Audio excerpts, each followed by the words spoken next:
एपटे बालेश्वर खैरा सेमुलिया अंतर्गत गरसंग ग्राम एक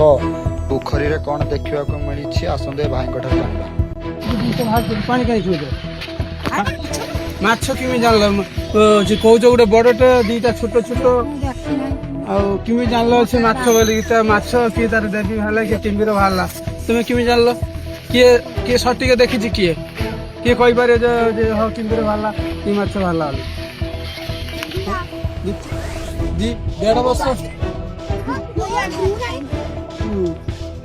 वर्षा वर्षा तो बुहाई ना से कौन तो माछ नुहे अच्छा किसी हो पार था तुम कौन भावुच भावुँ से माने देवी यार किसी बाहर कौन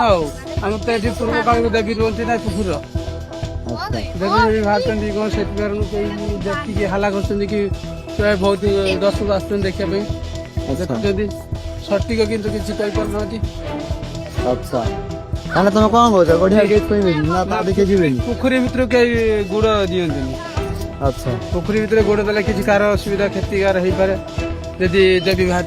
अच्छा चेष्टा तो चलती समय तो या पर भल भल लोक डका से आसिक देखिए कौन अच्छा देखला उड्राफ टीम की फोन करा ना ना नहीं ना कराई करेंगे अच्छा एटा कोठी जागाटा हाट पुकुरी हाट वेगर संग्राम रे पंचायत हाट पुकुरी से लोक गहल लगी देखिपे चारिड़े लोक भी बहुत जगार लोक आसुच्च देखते ये कौन कि प्रश्न भाव में जमापड़ी ना जमापड़े निहाती कहबी आग न्यूज रोचे नमस्कार।